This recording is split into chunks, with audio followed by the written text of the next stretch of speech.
Good afternoon. I am Lydia Crafts. Thank you so much for joining us this afternoon for our weekly community coming together series. Please make sure that if you are interested in voting by absentee ballot, you go ahead and request one.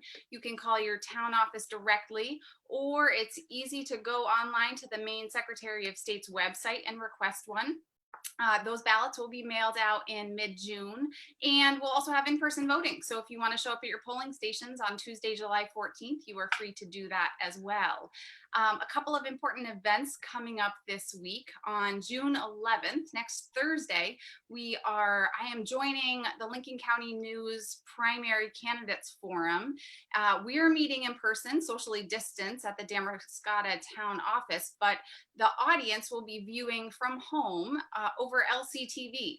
So you can tune in on television, or you are able to stream it live on their website, lctv.org. Again, that's Thursday, June 11th from 6 to 7:30. And we look forward to it. A couple of community events. On June 16th, there will be a blood drive at the Bristol Consolidated School. So if you are able to, please sign up to donate blood. I understand with increased elective surgeries and folks getting back into operating rooms, there's an increased need, as there always is, I think, as we'll talk about maybe with EMS support and crisis needs.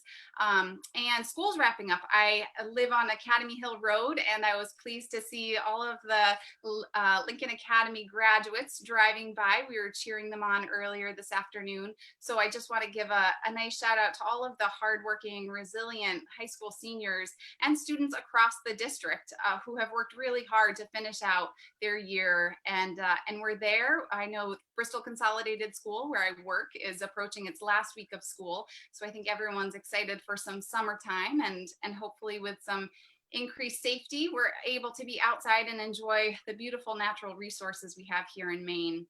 A little bit about myself. I'm a clinical social worker. If you don't already know me, I'm running for House District 90. We have a primary coming up, and our district includes the towns of Newcastle, Damariscotta, Bristol, Bremen, parts of South Bristol, parts of Noblesboro, and then Monhegan and Louds Islands. If you have any questions or are interested in following my campaign, you can find me right here on Facebook, or you can visit my website at lydiacrafts.com. And I have an archive of all of my previous videos there for my Community Coming Together series. I'm invested in our community and running for office because I care deeply about representing all of our voices and making sure that we have fair and great legislation that creates a strong future for all of Maine. I'm a proud mom raising two girls here in a rural coastal community, and I think we have so much to offer, and I really want a bright, strong future for all of us. And so I look forward to representing this community in Augusta. And as part of my plan, I'm going to unpin myself, and I would like to introduce my guest today, talking about rural communities along the coast. I have Fire Chief Paul Lehman from the Bristol Fire Department. Paul, thank you so much for joining us today. Well, thank you for having me, Lydia. Yeah, so one of the reasons I invited you is because rural communities have a lot of unique needs. And we've talked on this program about food insecurity, what it looks like for local farms, domestic violence and child abuse. We've talked about labor and the workforce. But one of the things that came to mind as I was brainstorming for this series was we have really important local services that rely heavily on the commitment and volunteerism and hard work of local residents to really keep us functioning, keep us safe. And so I wanted to hear from a local fire department about kind of more about how fire departments work in small towns. I myself did not grow up in a fire department family, which upon moving down the coast, I grew up in Belfast, but coming to Bristol and working at the Bristol School, I've gotten to know lots of folks who are really, really engaged in the volunteer fire department. So maybe just if you would start with a little bit of introduction about yourself and how you first got involved in the fire department years ago.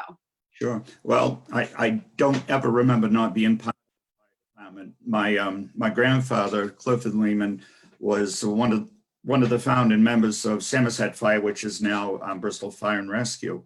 And he stayed on as a member until the 80s. My dad joined in 1958. And from that point on, as kids, you could go to functions. If you were old enough to carry a soft water pack on your back, you could go and fight woods fires, in which we did. We just had an absolute ball doing that. And so again, I just don't ever remember not being part of the department. And many of us, and you'll see families that are involved with it, that's generational. My son is on the department, and he's fourth generation. And, the Pendletons have many members on the department, and goes back to Chief Sawyer. And so they're in fourth generation. Yeah. And it was a rite of passage. You just did it. But you wanted to do it. You wanted to be like the guys that were old enough to drive the trucks. We could drive these trucks back then at 16 years old, and because they were much smaller and less complicated than they are today. So I just evolved into it. And I remember one meeting I was setting out here, and my Uncle Carol was a lieutenant, and he decided he was going to step down, and he nominated me for a lieutenant's position, and I just about died. It was holding your feet to the fire and learn as you go. The lieutenants are in the officer's position back then, was a way to get you really involved with the department.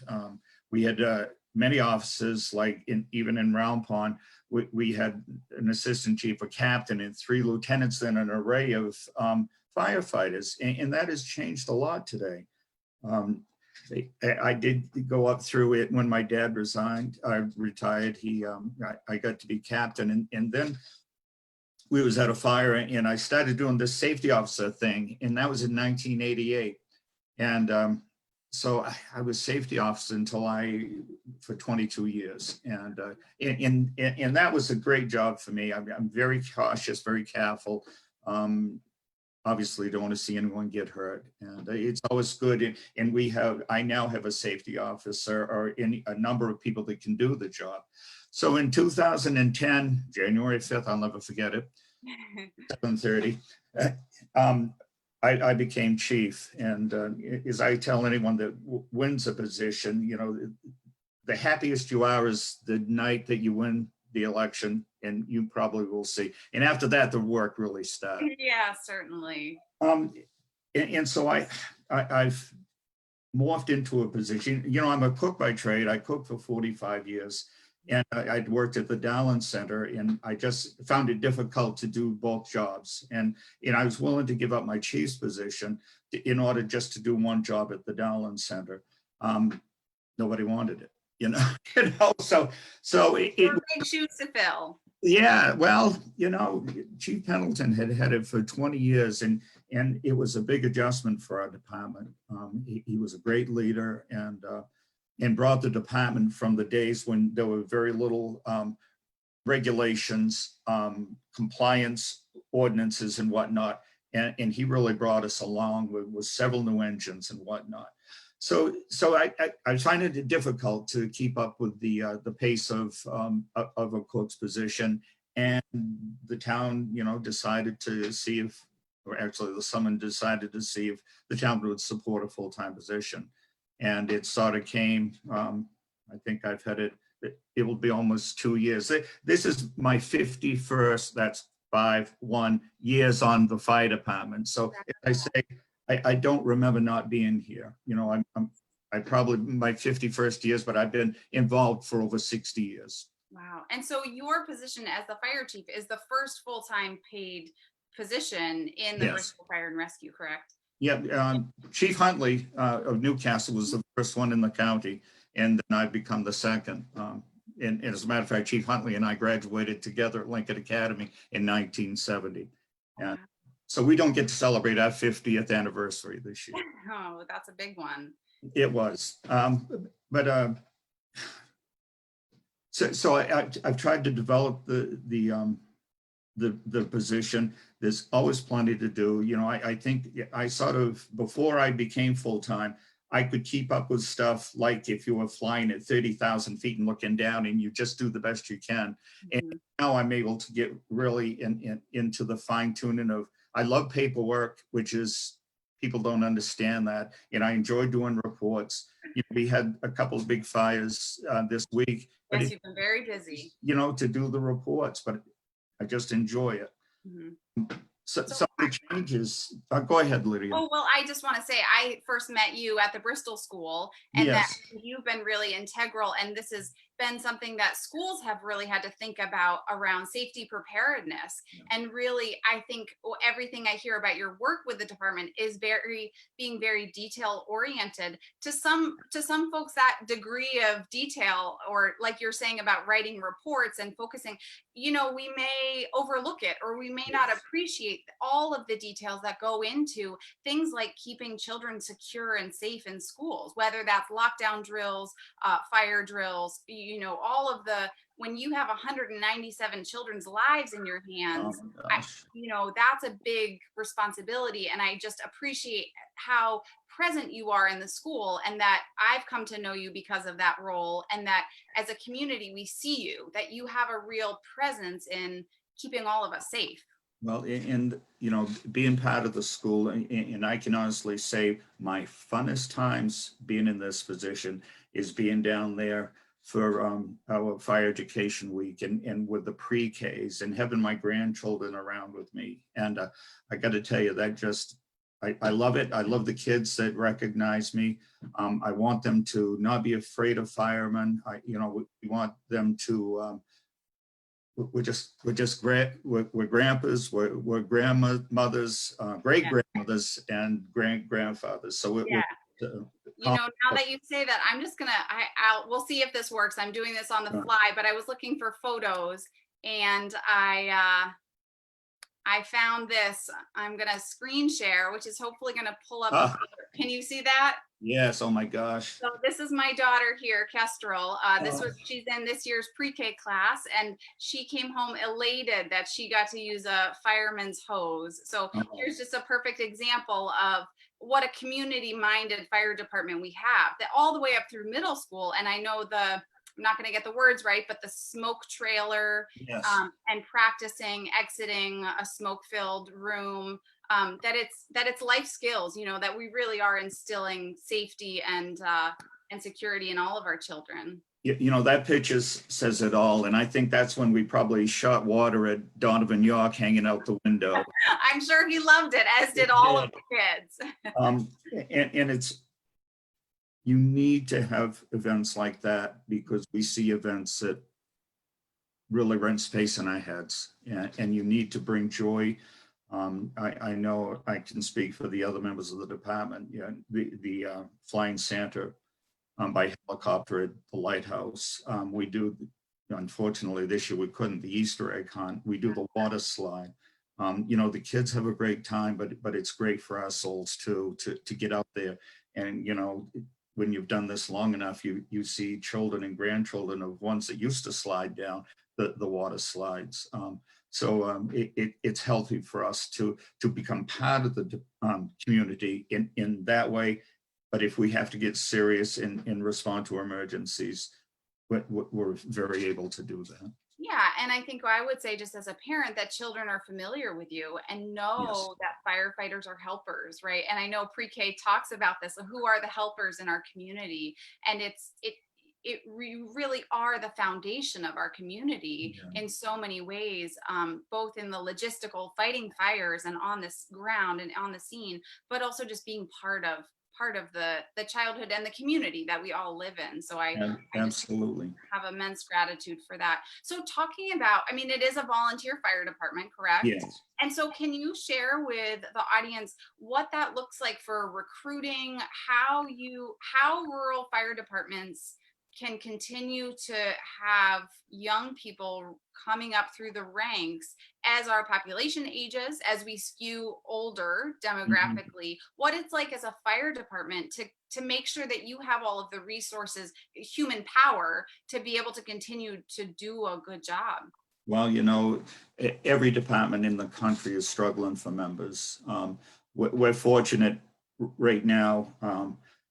However, a lot of us, well, our average age is probably plus 45 years old. And on some calls, the average age, when Jerry and I respond to an emergency, the average age is much higher than that. You Ticks got up a few years. grandparents going and responding to calls. We're fortunate, but it's a constant, I don't want to say struggle, but because you have to be careful who comes on the department. You know, people are entrusting us with their property. They're entrusting us with the ability to gain access to their homes. They're trusting us with their children. And so we don't actively put a please help, please come join, because we want people to really seek us out and to want to be part of the department. Unfortunately, like we had a structure fire this week, which is a horrible thing. We had 24 members of Bristol Fire and Rescue show up to that, which was amazing. And this is in the middle of the day when people are working. And we had 17 people from mutual aid departments come. But we all need each other. You know, I had one fire chief from Somerville come down and help us lay hose. Wow. And so, you know, the county is working together more as one. We all need each other. And just, I want to go back to that fire you mentioned, because a couple of things. One, I was running a Zoom group with a bunch of kids who live down in Bristol, and we heard the fire trucks go by. And so the kids were aware of that. But then I read that, you know, I think a lot of people think fire departments and, you know, access to water in cities from fire hydrants. But I think I read in the Lincoln County News or on Facebook that you had to lay, was it a quarter of a mile of hose or two? Well, it was, the road is so narrow, you have to have a lot of room to turn these tankers around and to run a water shuttle. Will set up portable tanks. If you set up 2 or 3, that holds, they each hold 2,500 gallons of water plus the water that's on your trucks. So we had to lay 4/10 of a mile. Now laying hose is easy. Picking the darn stuff up is tough, and bring it back on, especially if it's got to be washed. You know, we were there within 6. Brad and myself, Brad had the tank when we were there within 6 minutes after the 911 call was made. The house is totally gone, but we were able to get the water sources and pull. We had 7 trucks from out of town helping us lug water from the New Harbor Ice Pond, which is 2 miles. Wow. And once you get your rotation set up and you get your lines full, you know, that much, it takes 1 gallon per foot of water. So, you know, 1,500 feet of hose is 1,500 gallons, and that's all these trucks hold, some of them. So there's a lot of logistics, and we got some great logistical chiefs out there that can set this up. I've had guys from the cities go, we couldn't do it. We pull up to a hydrant and there's water, and we got to lug this stuff from a couple of miles away. We're very good at it. Yeah, oh, you sure are. It's phenomenal. And I think really important that folks realize those are some of the unique needs of rural communities.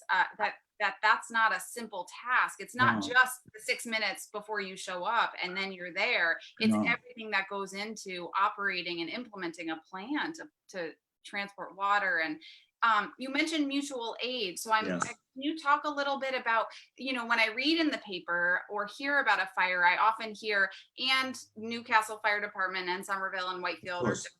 So how does that work? What happens when there's a fire in a town? How does that call go out?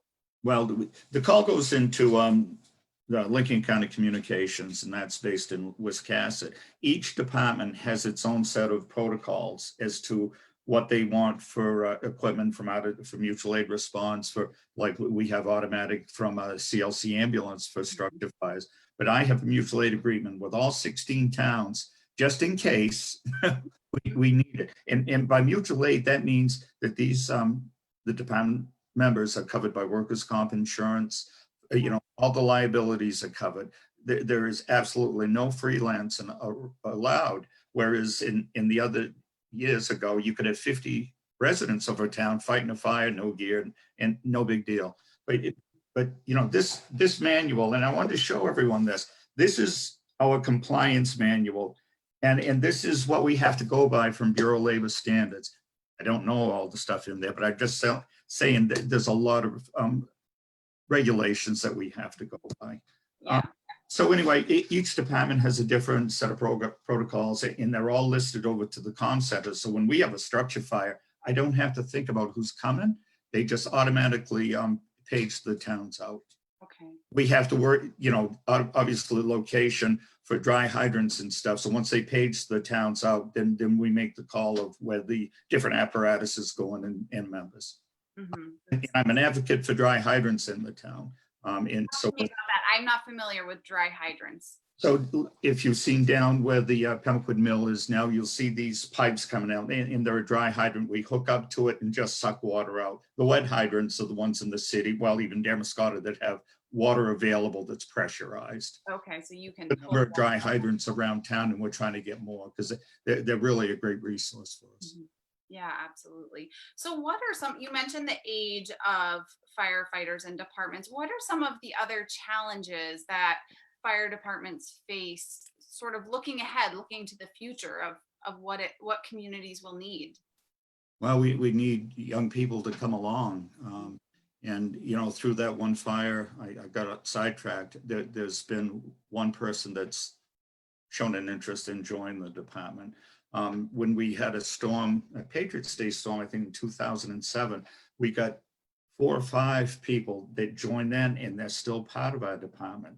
And so we hit the mother load on that year, and they're all great members now.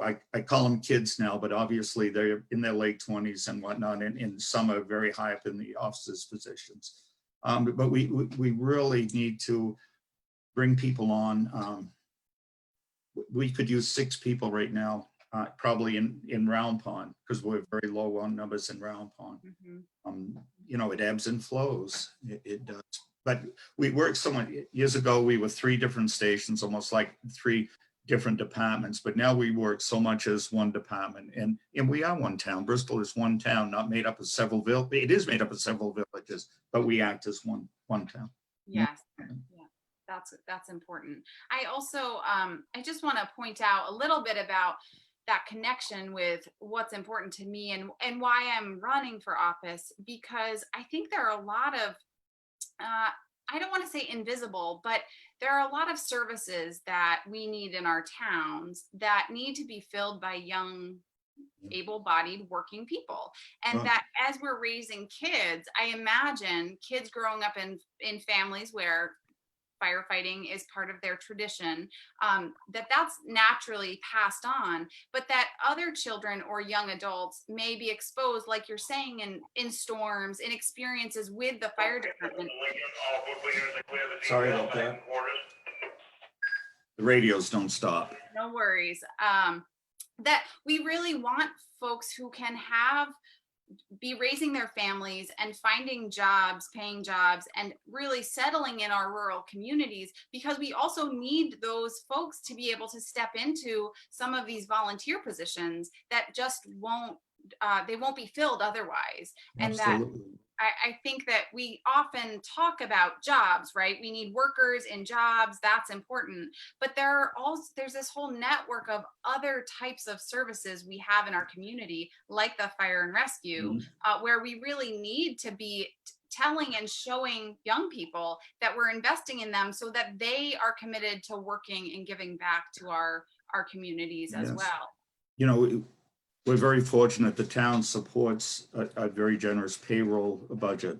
And so that, you know, we always said that, you know, instead of, you know, everyone needs 2 jobs basically to survive. And so we thought, well, instead of these people going out and having to work 2 jobs, make the fire department be their second job. And so, you know, no one's going to get rich doing this, but, you know, we pay from $14 to $18 an hour, depending on your length of service.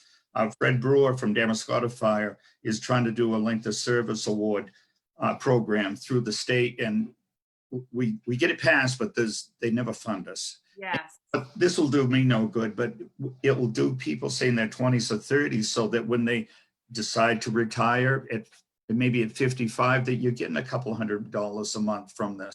And so we're trying to do a recruitment and retention bonus so that people know that, you know, financially this may work too. Yes, and that's a way to show. And my understanding from that length of service is that s- towns, individuals, and hopefully the state can all contribute to a Yes. retirement fund for firefighters. And Yep.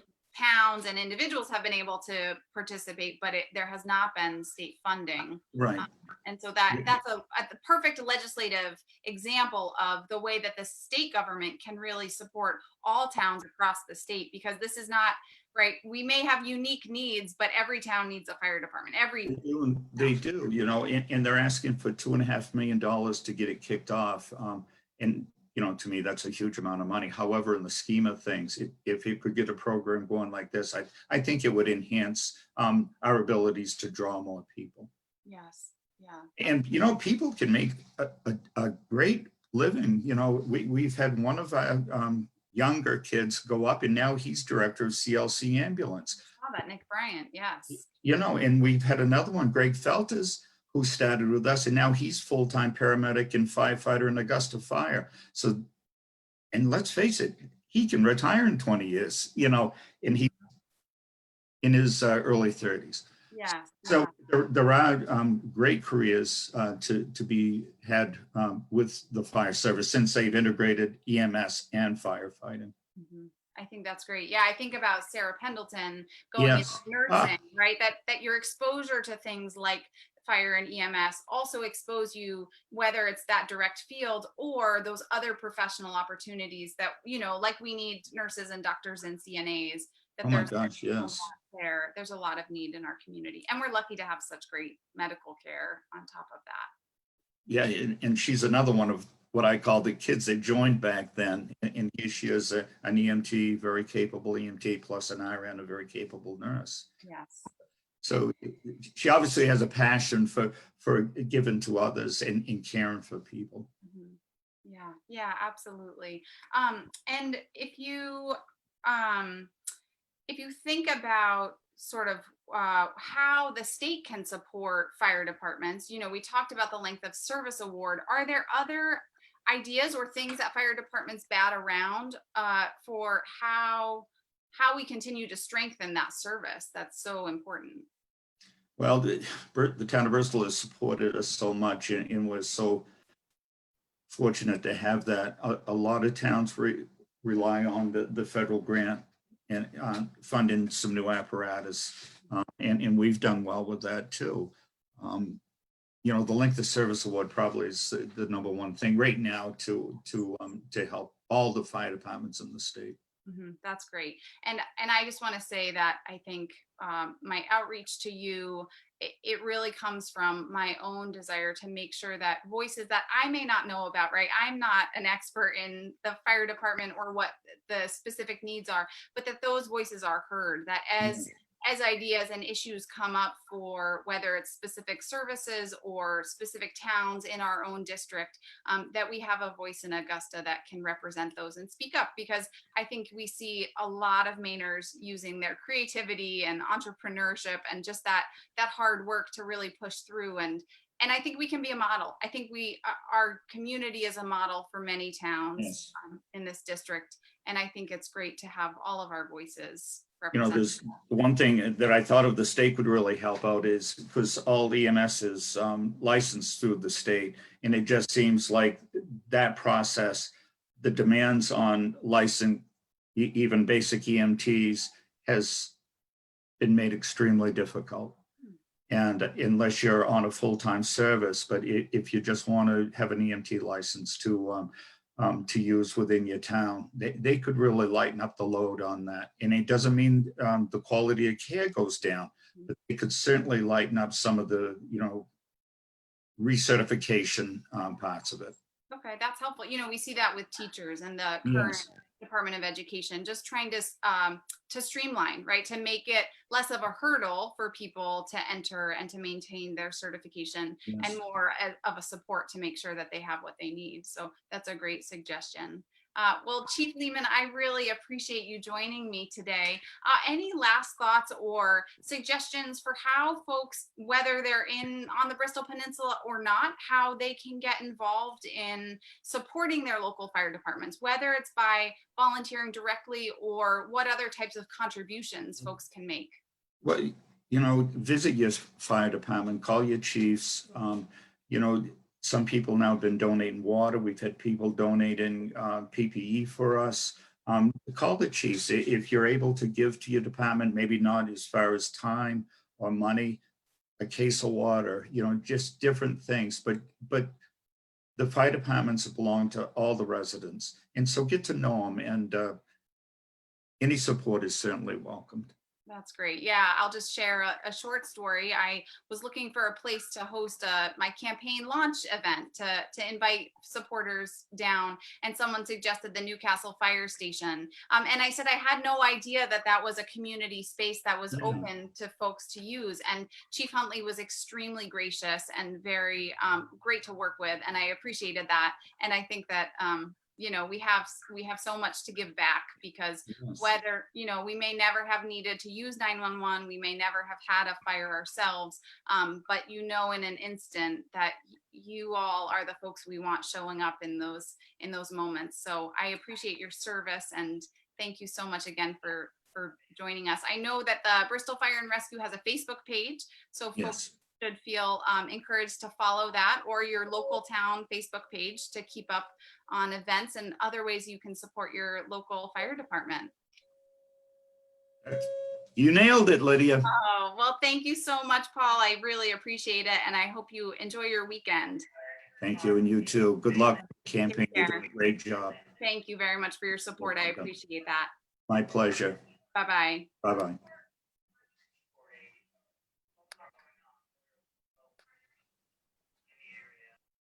All right. So thank you again for joining us for another Friday Community Coming Together series event. I am very honored to have Chief Lehman having joined us to share his expertise and experience. This conversation really reaches to the core of why I'm running to represent this community in Augusta. I think listening to and hearing the stories of all of our residents, it brings so much more to the conversation. I think that, like Chief Lehman said, there are ideas, policy ideas that come out of conversations like this, and that we hear from folks, and we really have an understanding of our community's needs. I look forward to doing this for you in Augusta. I appreciate your support and your vote. Please turn out to vote on July 14th or by absentee ballot. You can find the link to request a ballot at my website, lydiacrafts.com. You can also join my mailing list, and please reach out to me anytime. I'm open to talk. My telephone number is 593-2664. Again, thank you so much for joining us, and have a great afternoon.